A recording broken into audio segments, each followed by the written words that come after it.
La palabra con nosotras, con nosotros. Una reflexión de la palabra cotidiana en diálogo con el acontecer de la comunidad universitaria.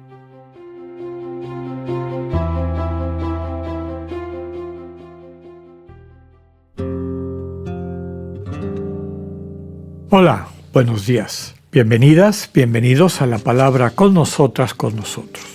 Hoy vamos a continuar con nuestra introducción a estas dos cartas, los dos textos más antiguos del Nuevo Testamento, Primera y Segunda Tesalonicenses, escritas por Pablo alrededor del año 51, la primera desde Corinto y enviadas a esta comunidad de Tesalónica, donde Pablo dejó una comunidad cristiana establecida, pero que está preocupado porque no pudo pasar mucho tiempo allá. Pronto tuvo que huir por esta persecución generada por las comunidades judías de Filipo, que vienen a Tesalónica para levantar a las comunidades judías de allá en contra de Pablo y su predicación. Ya decíamos que es una especie de telescopio hacia los orígenes de la fe cristiana, 20 años después de la resurrección del Señor Jesús, donde ya vemos que están establecidos y actuantes, aunque no existía una teología que expresara de manera sistemática, racional, esa vivencia que ya empieza a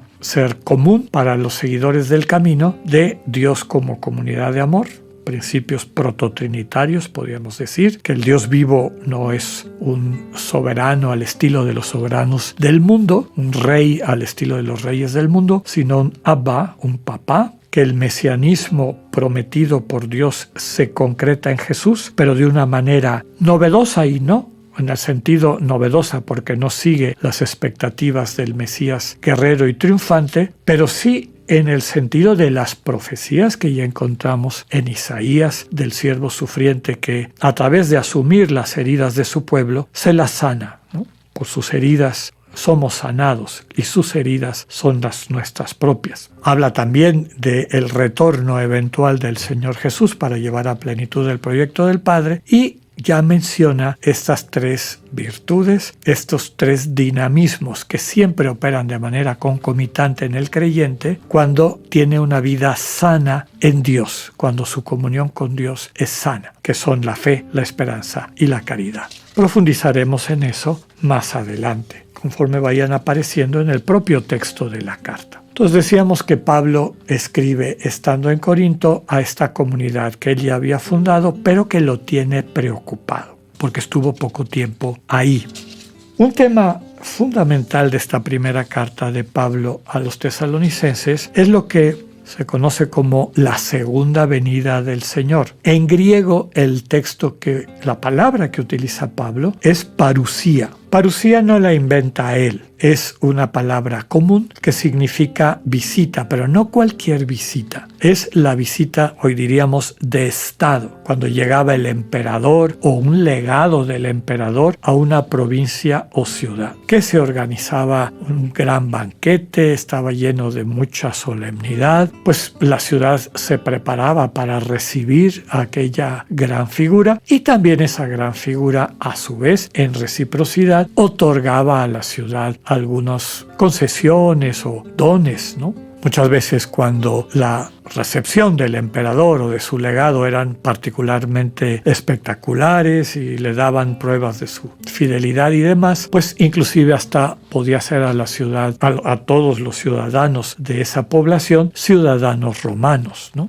Y así, daban este tipo como de gracias, concesiones, etc., ¿no? Pablo toma este término de parusía porque a quienes les está escribiendo, que son de cultura greco-romana, eso les va a permitir entender, conjunta esa visión de la visita importante con lo que eso significa finalmente de alegría, de festejo, que redunda en una serie de gracias recibidas, fue lo que se le acerca más desde la perspectiva de Pablo al concepto judío de la venida de Dios, de la venida del Señor para juzgar al mundo, tal y como lo encontramos, por ejemplo, en los Salmos 96 y 98 o en el capítulo 62 de Isaías. El día del Señor, la venida del Señor, que para quienes lo esperan, es decir, para quienes viven en comunión con Dios, es momento de gran alegría, porque entonces van a recibir, van a ver en plenitud todo aquello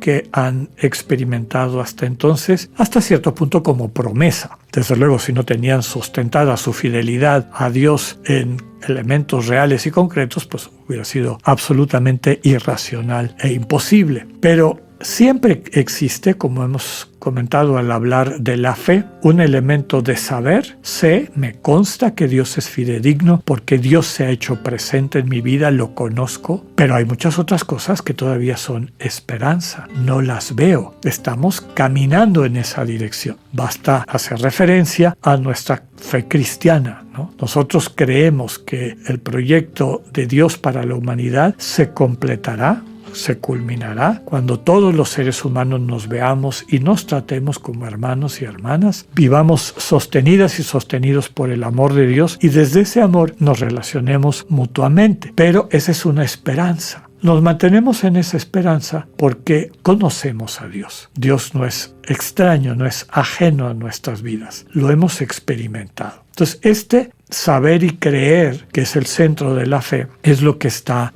transmitiendo este concepto judío de la venida del Señor al final de los tiempos para llevar a plenitud todas sus promesas, cuando se establezca definitivamente su reinado. Entonces, Pablo utiliza el término parusía, es esta visita, para decir, pues va a haber una parusía del Hijo de Dios, el Señor Jesús, que va a volver para llevar a plenitud todo lo que nos prometió y que nos sigue prometiendo, porque Pablo y aquellos que siguen el camino de Pablo, que se dejan conducir por la mistagogía de Pablo, son gente que conocen al resucitado, que lo perciben, que es parte central de su vida. No es que hayan creído en un cuento, por más elaborado y bien trabado que esté, es que lo sienten, lo viven. Ha traído esta transformación de sus vidas. Viven desde esa confianza corroborada, digamos, porque realmente experimentan la buena noticia, están viviendo con una sensibilidad en un mundo que es infinitamente mejor de aquel que dejaron cuando abandonaron su visión previa de Dios, del mundo, del éxito, del sentido de la vida humana, pero al mismo tiempo todavía quedan muchas cosas que no se han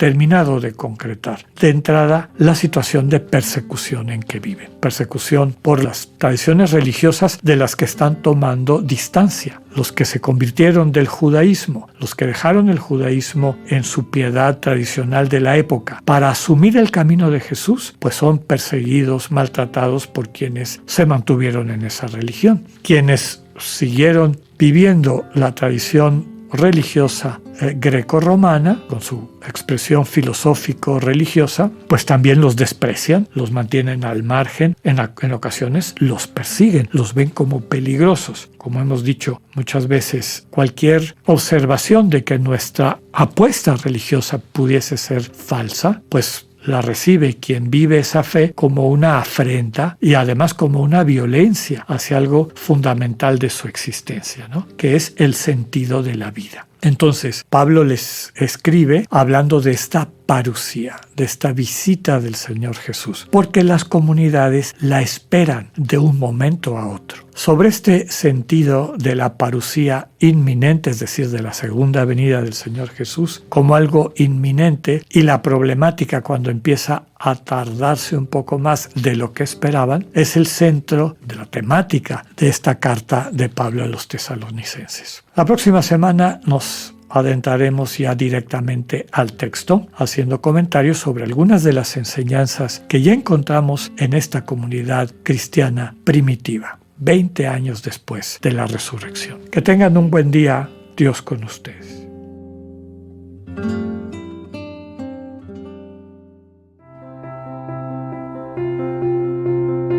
Acabamos de escuchar el mensaje del Padre Alexander Satirka.